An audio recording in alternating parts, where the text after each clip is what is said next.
APEC Trade Ministers will be meeting on Saturday and Sunday in Boracay, the Philippines.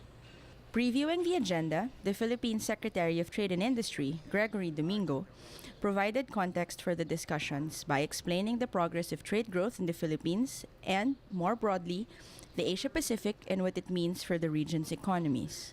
Well, in case of the Philippines, the trade growth has been actually good, which has flowed also into our good economic growth in general.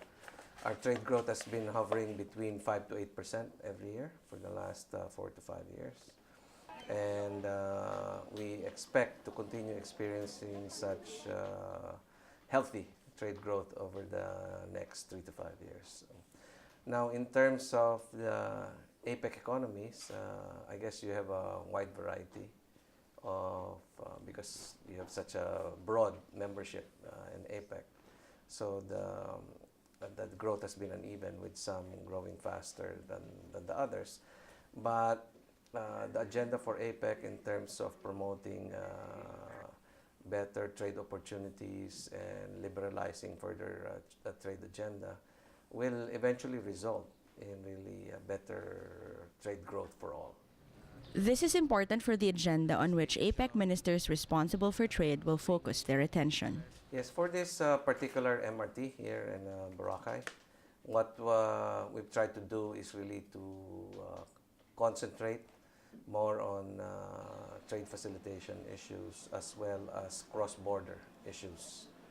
And in line with that, we have three main categories that we're trying to tackle. One is basically the support for the multilateral trading system. Then the second is the regional economic integration, enhancing it.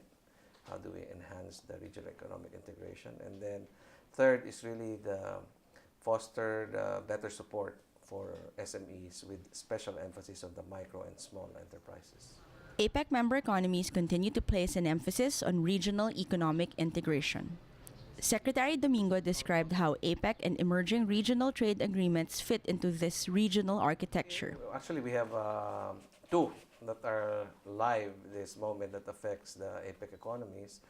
One, of course, is the Trans-Pacific Partnership, TPP, and the second one is RCEP, which is the one of ASEAN with its dialogue partners. And those are live, being negotiated. There's possibly a third upcoming one, the FTAAP, and so APEC is working now on trying to complete the terms of reference for the initial study for that effort. Secretary Domingo said that trade ministers will address the needs of small and medium enterprises and how they can take advantage of international trade. Seems like we need to define further the SMEs and maybe divide it into micro and small and medium, because the interventions are quite different, whether it's a medium enterprise or it's a small and micro enterprise. And that's one of the main points that we're trying to make. And we're saying that for the most part, the interventions, not only of the APEC economies, but also in the other trade fora, including ASEAN, WTO, etc., a lot of their interventions for SMEs have really benefited more the medium rather than the micro and small. So the micro and small have been basically left out, not by design, but by default, just because nobody has really thought about the interest. So what we're trying to do is to bring the interests of micro and small enterprises front and center, rather than as an aside, rather than as a by the way, rather than as an afterthought. So we're saying ab initio, when we craft policies, programs, develop procedures, let's immediately ask the question, how will this impact micro and small enterprises? But labor, skills, and education gaps are nonetheless a reality in the region. Addressing those issues, Secretary Domingo said that trade ministers would look for ways for small and medium-sized enterprises to benefit. The labor skills and gaps are dependent, of course, based on the level of the economy, right? For developed economies, obviously, you'll have a higher level of education and a higher level of achievement and experience and globalization. For developing economies, they will have a lower level.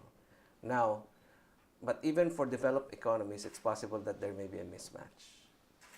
I think there are several economies within APEC that have identified that they have these large mismatches in terms of their population skills and education relative to the requirements that they think they will need for the next several decades.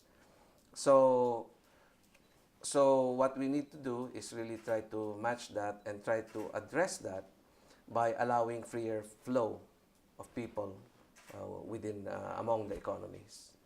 And it makes really a lot of sense. In the Philippines case, we have a lot of skills, so we export a lot of people actually. But we also need a lot of skills that are not present currently in our markets. And it would really help our economy, in the progression of our economy, to be able to attract some of these skills from other economies and bring them to the Philippines. So that's where the human resource development and efforts such as the MRAs come into play, wherein you recognize each other's competence levels and allow these people to come back and forth between and among the member economies.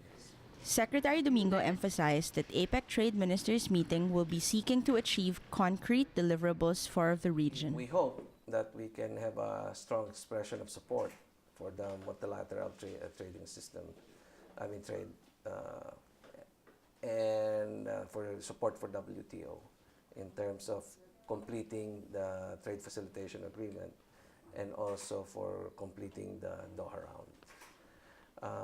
Second, I guess we'd like to at least come up with an agreement on the terms of reference. I don't think that will be completed in the MRT, but sometime during the APEC year, to come up with the terms of agreement and have that approved, so that the terms of reference, so that the study can start in 2016. And then we hope for a very strong statement from the ministers from MRT for the strong support for further development of MSMEs, micro, small, and medium enterprises, with a particular emphasis on the trade facilitation for micro and small.